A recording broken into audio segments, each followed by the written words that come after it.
Hello, everyone. My name is Dr. Timothy Brown, National Optometric Foundation board member, and I am excited to be with you this evening for another episode of Protecting the Vision.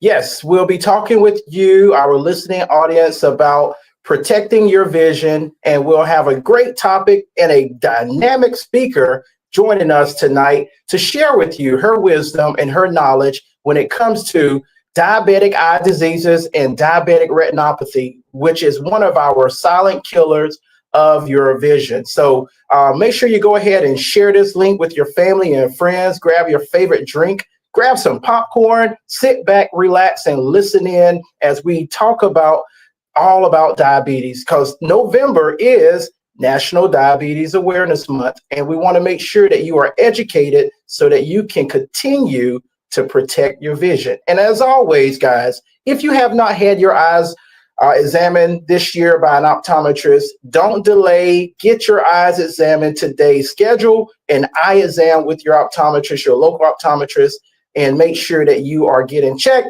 and get your children and your family members an eye exam as well. The National Optometric Foundation, we are a nonprofit organization, and we are the supporting arm, the financial arm to the National Optometric Association. And we support the association in various ways. We partner with them each year to help do free eye exams for the community. When the National Optometric Association will have their annual convention, their conference, we will partner with them along with other doctors and students and try to give free eye exams to individuals in the community. And we also have companies that partner with us, such as VSP. They will also provide frames and do the lenses for individuals who come to get their eyes examined each year. We also try to support students who are currently in optometry school. We try to support by helping them get to the National Optometric Association conferences. We try to support them through scholarships from our awesome donors, those who are supporting us, companies, individuals who are giving us financial aid for these students to support them while they're going through optometry school. We try to support students who are thinking about going into their career as an optometrist. They're currently in high school. We try to help mentor those students and supply scholarships for them while they're currently in high school thinking about going to optometry school. We try to support our community through education as we're doing these webinars, talking to you about different diseases, different conditions related to the eye, and also talking to you about the 3 silent killers of your vision: glaucoma, diabetic retinopathy, and hypertensive retinopathy. So we want you to stay tuned, and we also want you to be connected to our foundation. We have a Facebook page that you can connect with us. You can go and like our Facebook page, National Optometric Foundation. We also have a YouTube channel. You can go and subscribe to our YouTube channel so that you're connected to webinars such as the one that you're watching now. And you can also go back and look at the webinars that we've done previous years. You can also connect with us on our website, www.nationaloptometricfoundation.com. And you can see who our board members are, look at some of the photos that we've provided on the website. And then if you would like to be so generous and give a donation, we do have a Cash App, and we can take your donation tonight at our Cash App $ Protecting the Vision. We appreciate you for listening in. We appreciate you for your support. And we look forward to doing more webinars such as this one tonight so that we can continue to educate the community. So I'm going to go ahead and introduce our dynamic guest speaker for tonight. She is Dr. Janelle Davison, an award-winning optometrist with 18 years of clinical experience. She is also the owner and CEO of Brilliant Eyes Vision Center. And she is the owner and clinical director of Visionary Dry Eye Institute, Referral and Co-Management Center in Georgia. She is also the Chief Visionary Officer of Paradigm Software, a web-based retail optical solution, and the co-founder of SCORE Incorporated, which is a nonprofit organization that works to provide tools, skills, and guidance in education, careers, and the life of young women interested in healthcare.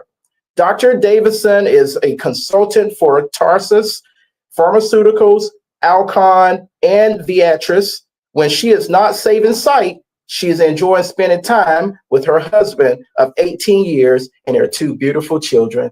I'm excited to have her on, sharing her wisdom and knowledge with us. And I want to welcome her. Welcome to the webinar, Dr. Davison. We're so glad to have you on with us tonight, and so glad that you've taken time out of your schedule to share with our listening audience. Hi, Dr. Brown. Thanks for having me here. I really appreciate it. I'm excited to talk today about diabetic eye disease. So I'm excited to be here.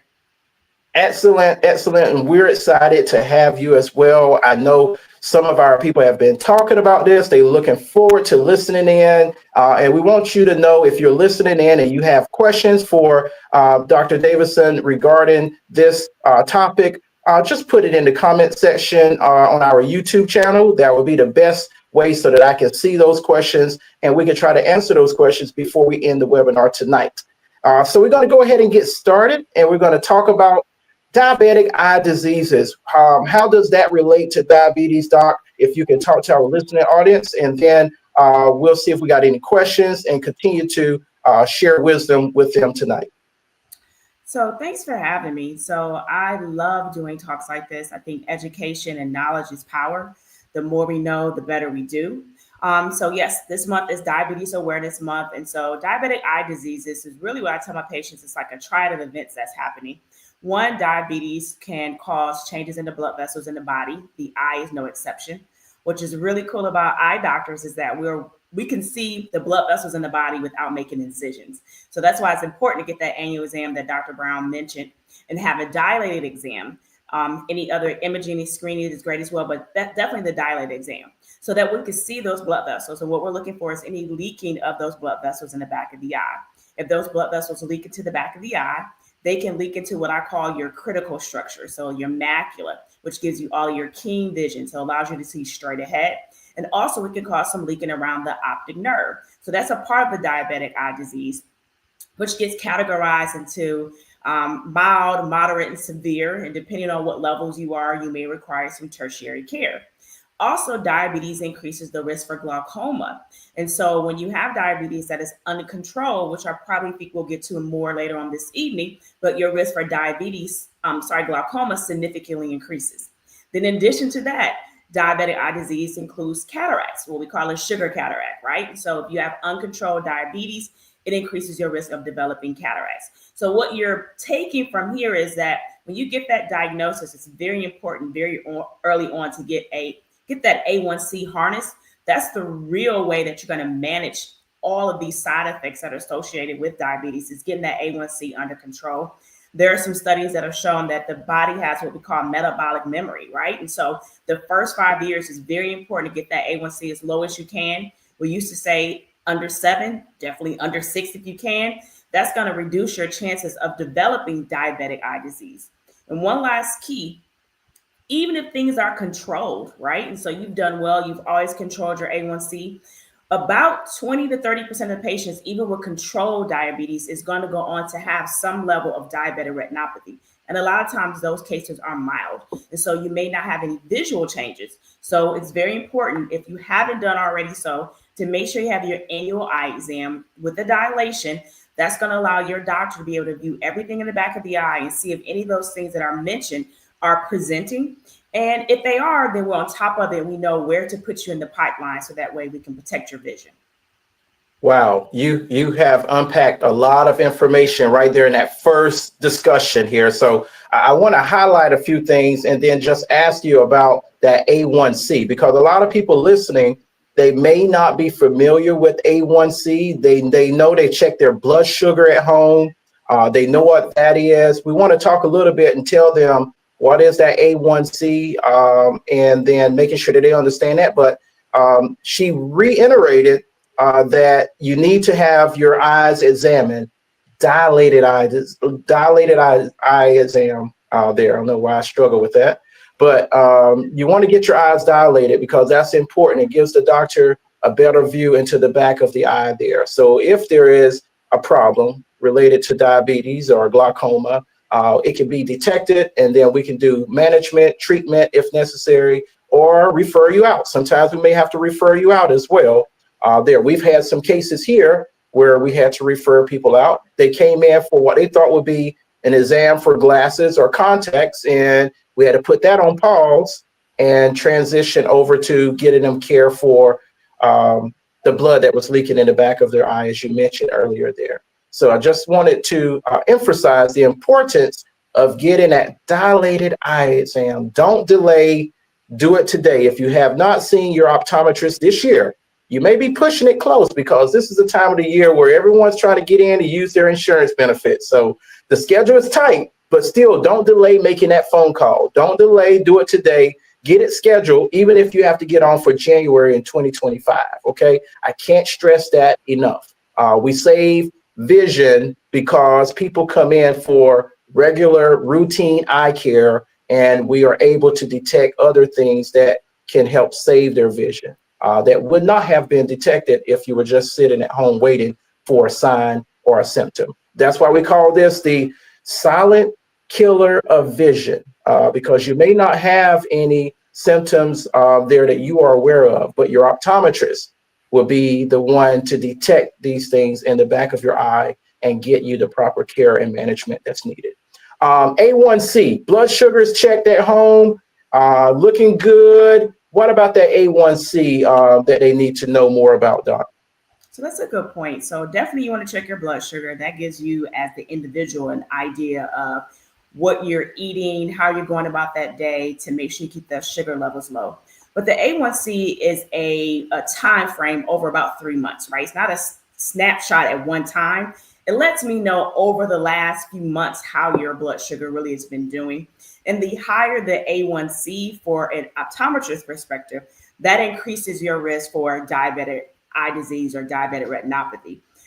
For every percentage that's well over 7, as you get into the double digits, you increase your risk for diabetic eye disease. So usually when you come in for an eye exam, there's a couple of things that you want to have.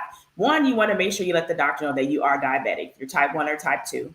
Also, you want to have access to your A1C. You should be getting that checked every 3 months and sometimes every 6 months, depending on your provider or your insurance. You should have access to that information, as well as your medications that you're taking or however you're managing. Even if you're managing with diet, you want to make sure you know what you're doing and how you're doing it, because your optometrist is probably going to ask you that information. So in my practice, depending on what your A1C is, that means your blood sugar levels over a 3-month time span, right? So if you say, oh, my blood sugar this morning was good, I'm usually going to say, that's awesome. Keep up the good work. What's your A1C? So if you tell me my A1C is 8.5, then as an optometrist, even though you're working hard and your blood sugar numbers are good, I know because of that higher A1C, well over 7, remember 7% is the goal or even lower, that your risk is going to be higher for diabetic eye disease. Sometimes when you have a high A1C, even if things look good in the back of the eye, you may get put on a sooner recall schedule than once a year. So for my patients, if your A1C is over 7, you automatically come back in 4 to 6 months, because I know you're working hard and I'm congratulating you in that. But I do want to make sure that those blood vessels are still maintaining their normal structure during this process. So that's an important number to have, because that lets your eye doctor know how tightly you need to be managed to make sure that we continue to protect and preserve your vision. So that's a great thing to point out. Yes, Doc. You educated us very well on that A1C. I agree with everything you said, and also just want to piggyback on the part where you said follow up. You will bring them back to follow up, to check, make sure, and manage that, making sure that we don't see any diabetic retinopathy in the back of their eye. And it's important for those of you who are listening, the patient. It's important for you to make sure you make those appointments. The doctor is bringing you back because they care, and they care enough to make sure that they're trying to do all that they can to keep you under close watch and make sure you don't lose your sight. Now, I will tell you, in my history, in growing up, I had someone who lost their vision, someone close to me who lost their vision because of diabetes. The diabetes it was out of control. They didn't keep their blood sugar under control, and they lost their sight. So we don't want that to happen to you. We see these cases.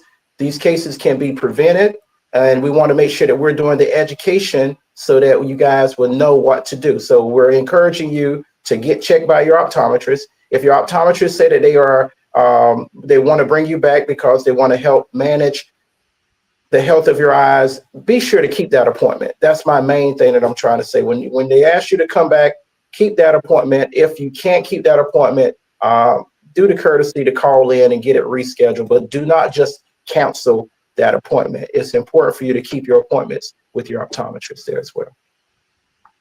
And so as we're talking about this, I know I had something else I want to talk with you about, but I'll get that later.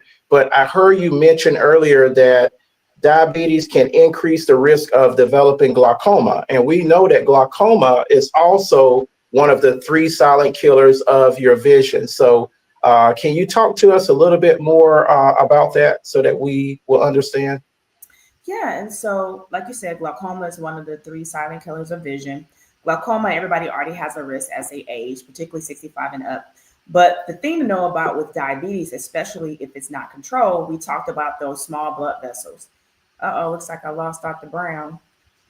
And so we talked about those very small blood vessels that diabetes, what happens when your sugar is out of control, it affects the walls of the blood vessels. And so the blood vessels aren't able to bring oxygen and nutrients as they should throughout the eye and the back of the retina. So then the body starts to create these new blood vessels to enhance the level of oxygen and nutrients that are getting to the back of the eye. But the structures of those new blood vessels aren't the same as your original blood vessel structures. They're too thin, they're leak, and they're weak. And then they start developing in every aspect of the eye. So there's something that's called the angle in the eye. These blood vessels start to develop there. And when they develop there, they affect how a fluid is able to flow through that angle. And that fluid is responsible for keeping your pressure at a certain level. And so you can have spikes in the pressure. And when you have spikes in the pressure, that leads to glaucoma, which is the damage of the optic nerve. And so I tell my patients, you really want to make sure you know your risk level for diabetes, minimize your risk for developing it. So if you ever get diagnosed with pre-diabetes, that's really your turn or your chance to be able to change courses. You can. I want to pause a little bit and see if Dr. Brown is able to get back in. Yes, I am still here. There we go. Yeah. I feel like I'm talking to myself. No, I am still here, and you nailed it right, very well there. Letting them know, hey, just when your diabetes is out of control, it can lead to blood vessels, and the blood vessels can grow into the angle, and it can just stop the flow of the fluid coming out of the eye, increasing the pressure in the eye, and leading to glaucoma, damaging the optic nerve there. And it's a silent killer of your vision. It's not like you may experience pain when it's first happening. So that's why we want you to get checked. We want to make sure that your optometrist has close watch when it comes to you having diabetes. So if you're listening to us today and you have diabetes and you know that you haven't had your eye exam, you need to do it. Make sure that you go call your optometrist. They're probably closed now, but you can call them and get it scheduled tomorrow. Don't delay, do it today because it's very important. We do not want you to lose sight. One of the other things that I heard you mention too is that diabetes can affect the lens in the eye and lead to cataracts as well. Is that true? Yes, and I don't like to dump on everybody. So one thing, if you have diabetes, I don't want you panicking, right? I don't want you panicking, losing sleep, and stressing over all the things that can happen with your vision. Usually, if you're diagnosed and you're doing everything you're supposed to do, these risks are lower, okay? But in the event that you have poor control diabetes, which can happen, it can also exacerbate your risk of cataracts. So cataracts is common as we live. It's secondary to sun exposure over time. There's numerous things that can cause cataracts, steroids being one, age and sun exposure, but also uncontrolled diabetes. Reason being, I tell my patients, you think of diabetes and you think of glucose, AKA sugar, right? So you have glucose in your lens. And so when you have uncontrolled diabetes, it kind of dysregulates the glucose in the lens, and the constant up and down of those sugar levels basically causes that lens to get cloudy, which is a cataract, much sooner than later, right? And so you can get we call a diabetic cataract or a sugar cataract. is from uncontrolled diabetes. They are managed and treated the same as a traditional senile cataract or cataract secondary to trauma or steroids. They're easily removed, but at the same time, the goal is to get the A1C or your sugar levels under control before they really will go in and want to do the surgery, right? So they'll remove the cataract just like they do in the normal cataract surgery and put an implant in there, and usually things are back to good, to normal.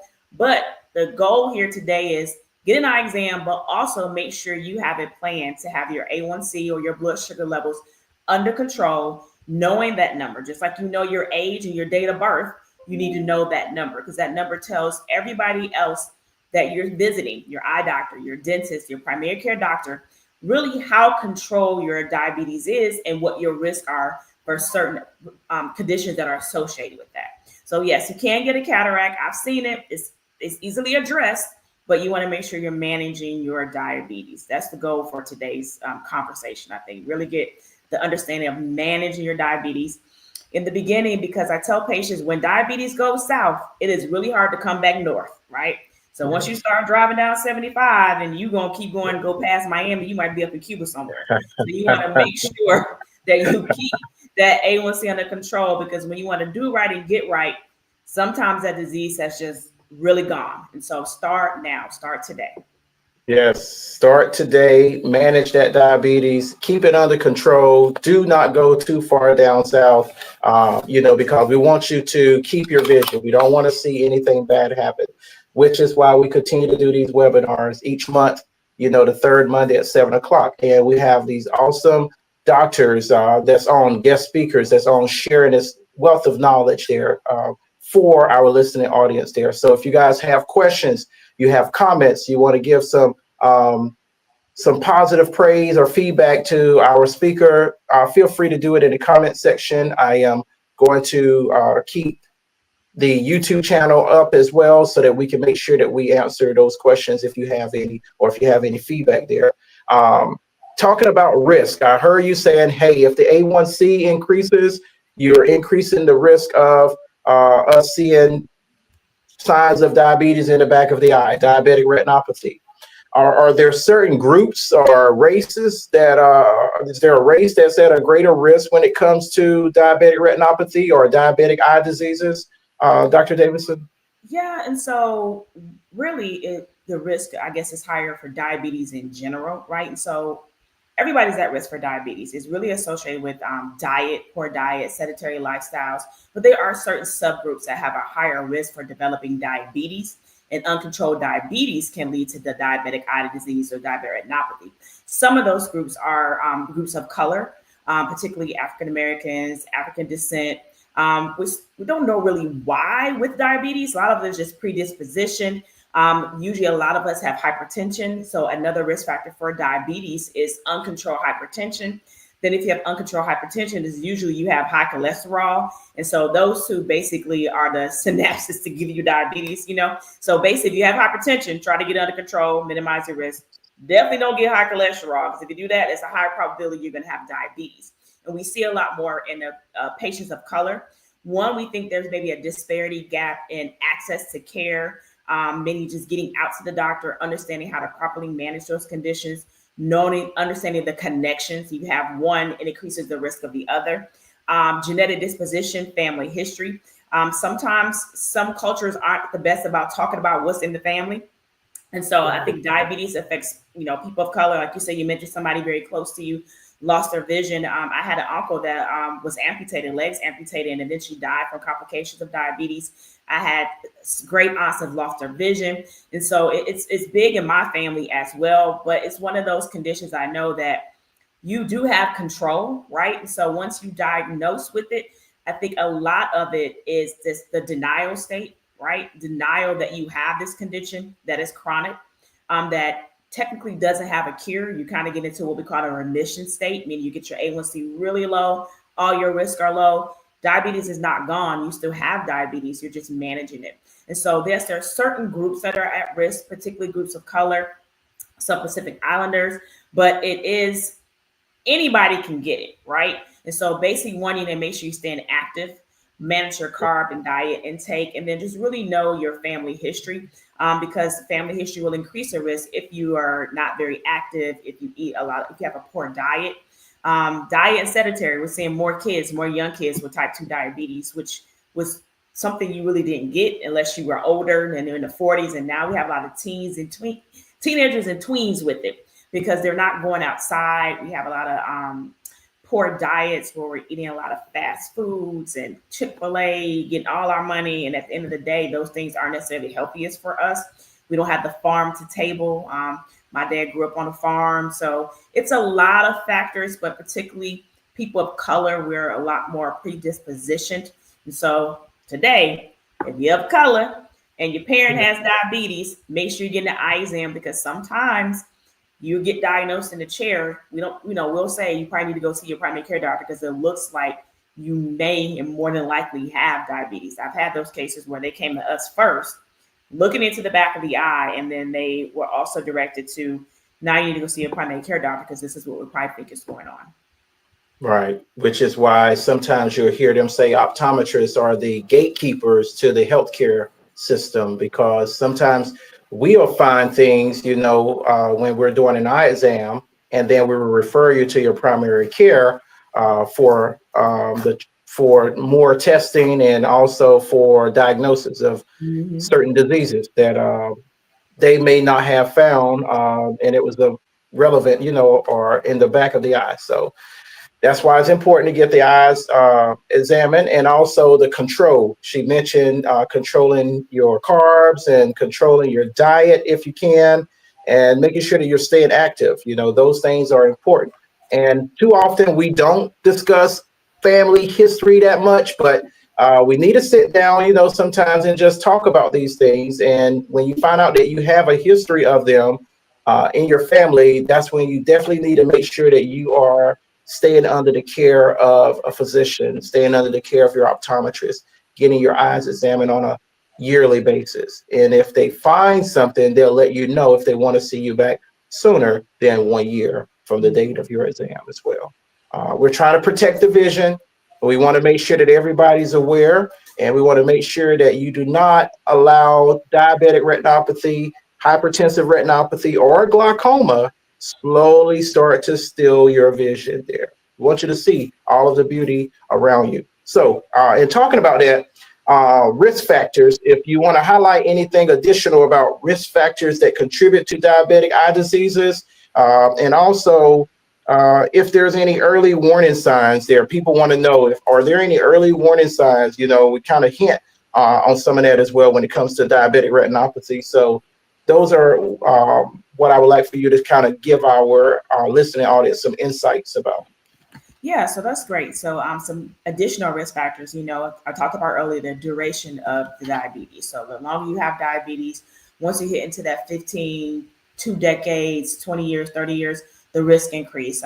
Usually in those cases, you may present with some mild diabetic retinopathy, poor blood sugar control. We talked about that. We talked about blood pressure. So if you have diabetes and you have hypertension, but you get so focused on managing the diabetes, but you forget to manage your hypertension, high levels of uncontrolled hypertension can increase your risk of these diabetic eye disease changes. Cholesterol, I talked about that at the same time. So sometimes you have all three that you have to actively manage. But I will give you one clue. Diet and exercise will help you manage all of them. Diet, exercise will help you with all three of those. Smoking, right? So if you smoke, so that includes y'all doing these hookahs and vaping and all this other stuff y'all doing out there. If you have diabetes, that's going to increase your risk of diabetic eye disease. So it's probably going to affect the control of your diabetic numbers, your A1C. We talked about race. African American, we always talk about us, but Hispanic, American Indian, and Alaskan Native as well. So there's other groups besides African American that are more at risk, increased risk for diabetes.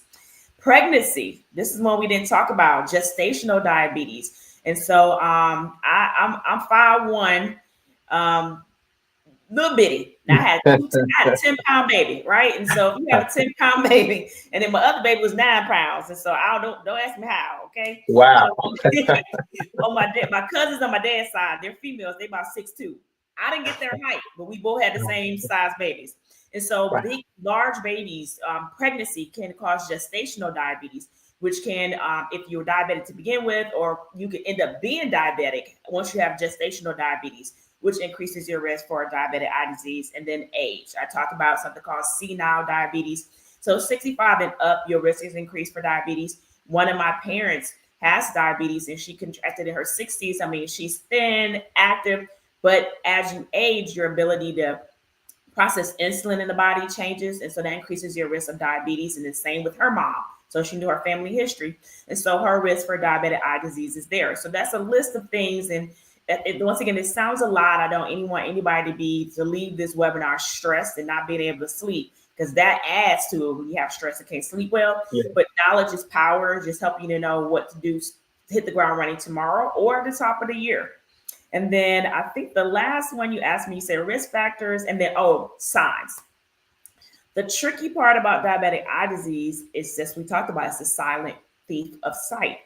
A lot of times I tell my patients, not just diabetic eye disease, but most eye conditions, one, very few of them have a cure, right? So you want to be in front of it, not behind it, right? Because we can really manage, we can't really cure a lot of eye conditions.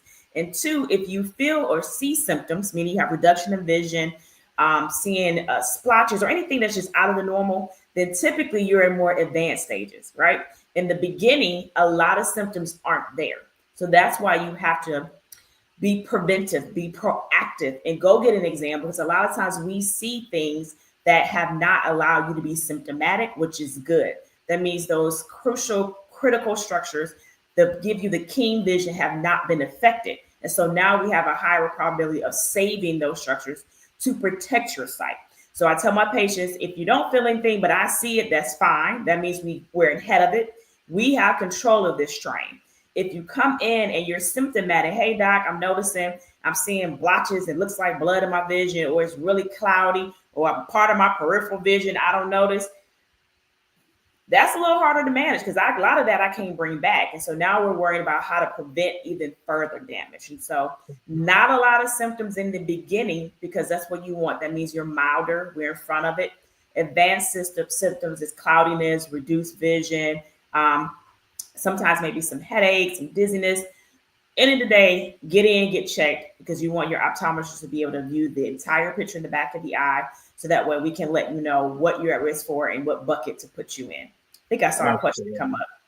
Absolutely. Let's see. We have a question that came up on our YouTube. There we go. Nate's got it on the screen for us there, saying, this is from Keishla. Keishla is wondering, what is the prognosis for someone with severe diabetic retinopathy, and how about treatment for someone with severe diabetic retinopathy? That is a very good question. And so diabetic retinopathy is divided into categories where we have mild, moderate, severe, and it's either proliferative or non-proliferative. Okay. So proliferative, I would say, is the worst of them all. That means those blood vessels that we talked about have really taken stake into that retina, have really affected your macula and caused some swelling of the macula. We call it diabetic macular edema. And in usually those cases, they're manageable, going to be harder, right? And so a lot of times, all those nerve endings, those neurons, at this point, we can't really fully regenerate all those things. You know, things are in the works. We're constantly learning. Our ability to research and learn more about this condition and how it affects the eye is grown vastly. But typically, those prognosis depend on how early it's caught, right? And so if you're in those severe stages, even if it's proliferative or non-proliferative, if it's caught pretty early by a routine exam, then we can get you on to usually tertiary care. Usually in those cases, you have to go to a retina specialist, okay? So usually you're seeing a retina specialist, and they're going to evaluate your retina. They're going to take some imaging. So sometimes the OCT, we do have OCT in our office. So usually when I send you, that means we've done monitoring. At this point, there's got to be some intervention. And the intervention commonly has been in the past some laser intervention. Now the intervention more commonly is injections, okay? Some of the same intervention that we did to protect patients' vision for macular degeneration. We use a lot of those therapies in diabetic macular edema and diabetic eye disease. So a lot of them requires injections that you'll have done on a regular basis. Those injections and the treatment that we do, I usually like to tell my patients, because one thing they'll say, well, I would have all that stuff and my vision is not any better. Well, ma'am or sir, I'm not doing this to make your vision better. We're doing this to make you not be blind, right? Once you go down that line, as I say, once you go south, You don't hit Miami, you in Cuba, you about to go Antigua, you don't win off the map, Right. right? So at this Right. point, we're preserving what is still there. And so sometimes that can be a little bit discouraging with the treatments that you're thinking that is going to bring back a host of your vision, but we're thinking down the line, we're trying to protect what is left. And so the prognosis is sometimes it can be tough in these severe diabetic cases, but I've seen patients where they have vision that is maintained around 20/40, 20/50, which is still going to allow you to do, 60 to 7% of things that you need to do pretty easily.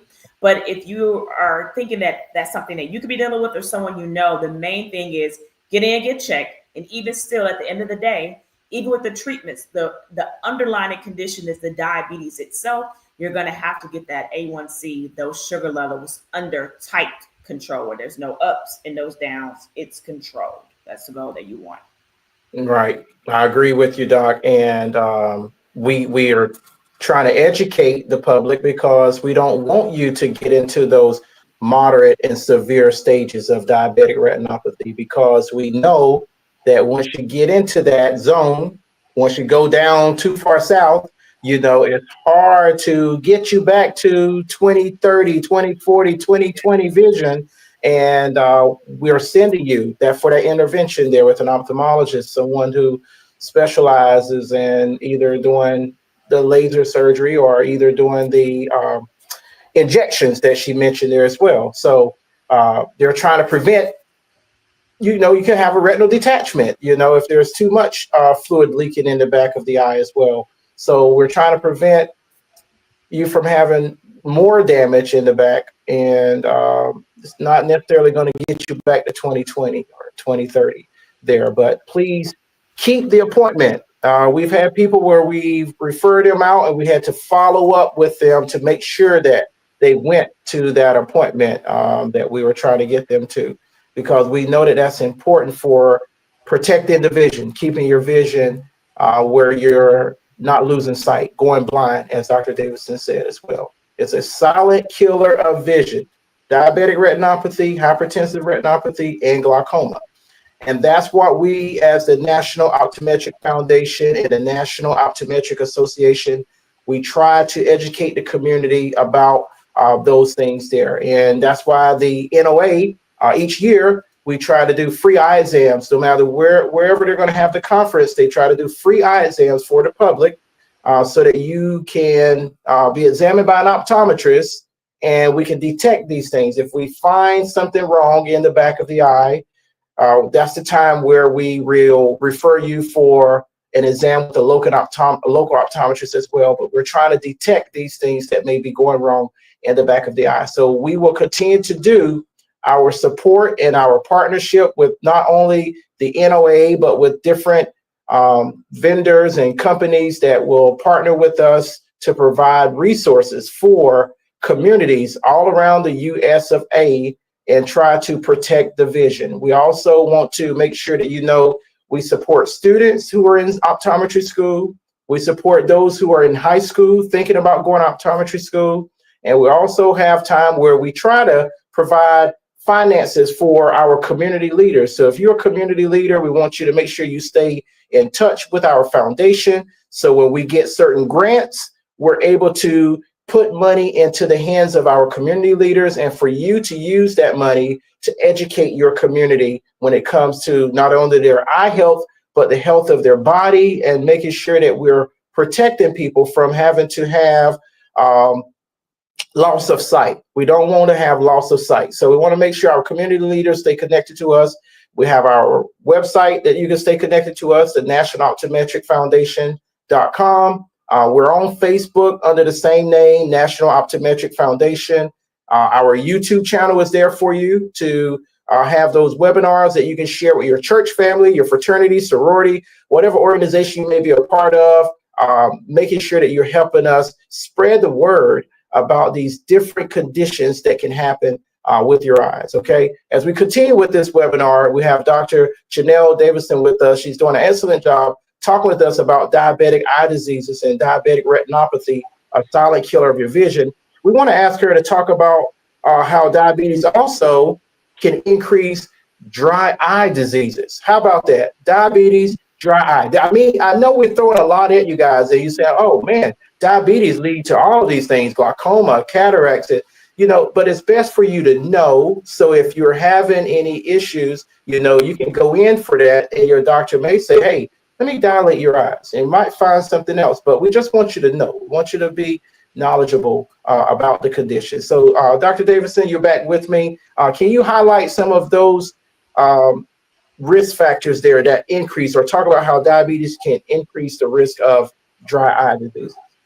Yeah, so yeah, you're right, Dr. Brown. Knowledge is power, so once again, the more you know, the more you grow. Yeah. And so diabetes, so just a quick background, 18 years of clinical experience. I pretty much do everything. I full scope, but my jam is ocular surface disease and dry eye. And so the body, the eye is a window to the soul for everything, as far as the body and how the eye connect. And so with diabetes, and not just diabetes, there's other host of other conditions that increases the risk of ocular surface disease, dry eye being one. So I like to say dry eye is an umbrella. And so when you have diabetic eye disease or diabetes, the way it correlates with dry eye is that dry eye has an inflammatory component. We know, and we're learning more, that diabetes basically talks about inflammation in the body, it has an inflammatory component, and anything that persists inflammation within the body can manifest in the eye, and one being on the ocular surface, which is the front part of the eye. So think of the ocular surface as a couple entities. You have an oily layer, a water layer, and a mucus layer. So there's different parts of the eye that contribute to that. And it makes this film. And that film covers the eyeball. And it keeps the eyeball slick and moist, brings oxygen to the cornea, and allows you to see clearly.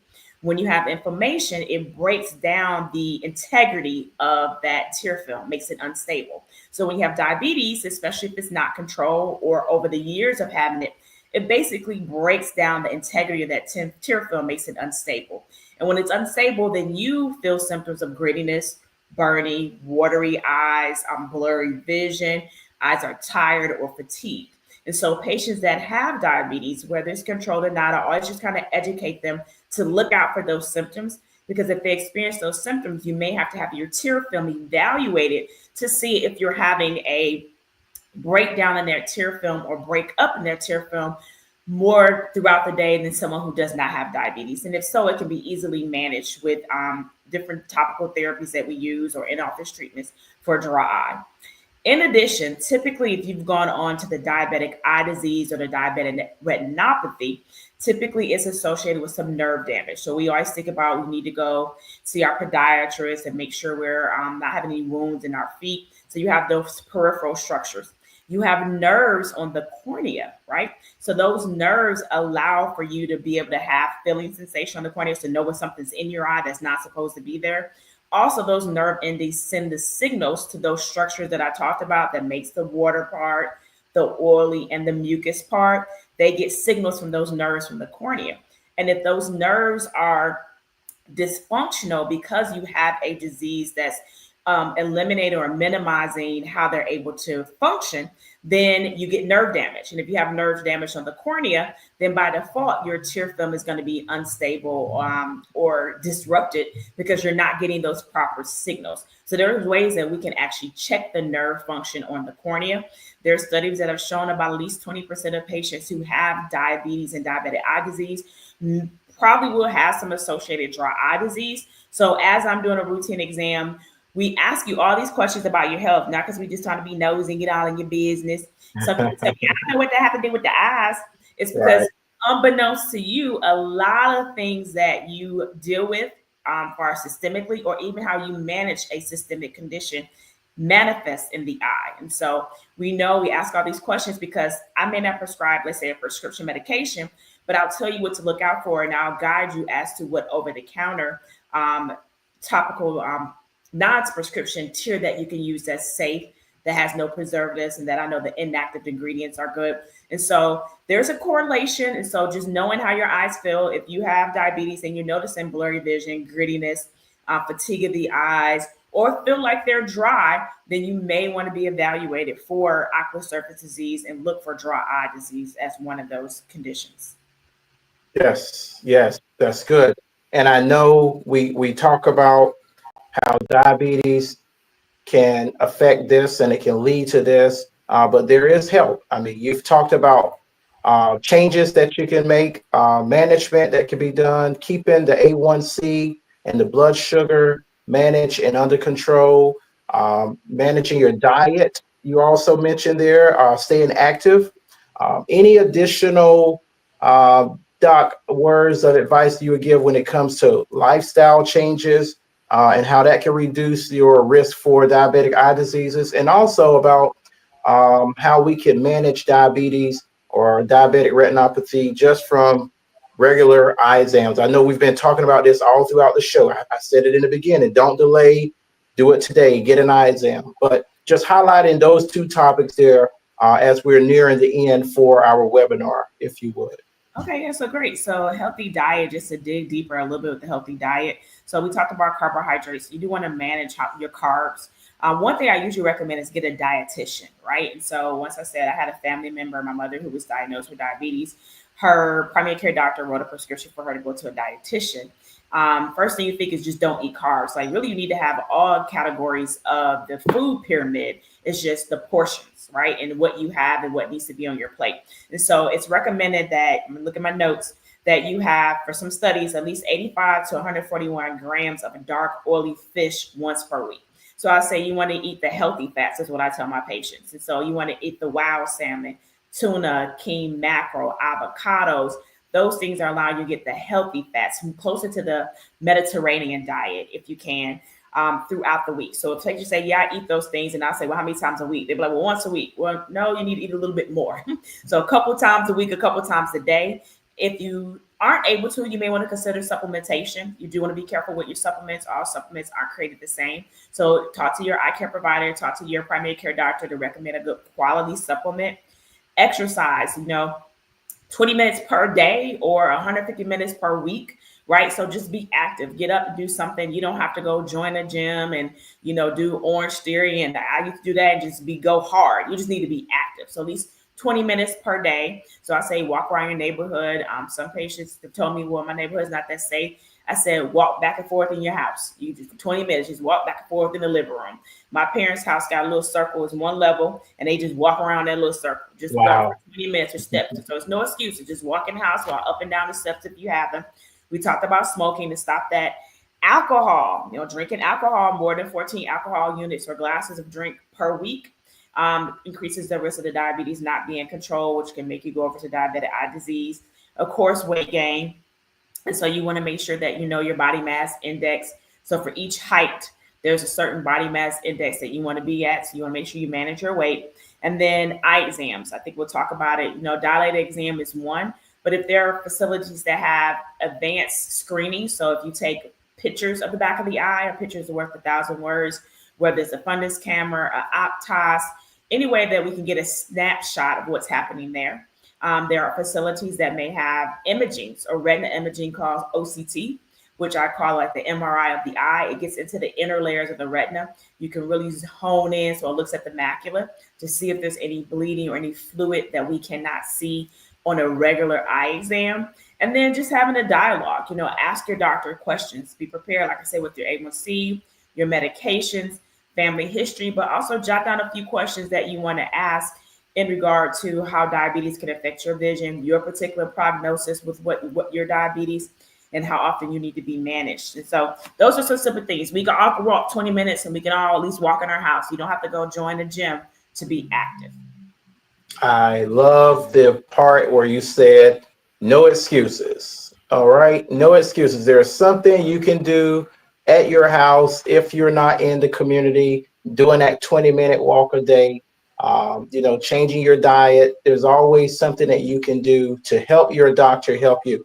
And we're always asking the patient, help the doctor, help the patient. You do your part so that while we're doing our part, we're coming together as a team, taking care of you. So make sure if there is something that you can do where it's changing your diet, like she said, twice a week, 2 times a day, eating the right type of food, tuna, wild salmon, or avocados, doing that exercising weekly, 20 minutes a day if you can. Those things help. overall. When you are in control of your diet and you're staying active, those things affect the entire body. It helps with the flow. It helps things go north versus south there. So we want to make sure that you guys also, I want to stress because she said it, ask questions. Write down the questions that you may have before you go to your appointment so that you can have a dialogue with your doctor. You know, don't be afraid to ask your doctor questions there. We're here for you to ask questions.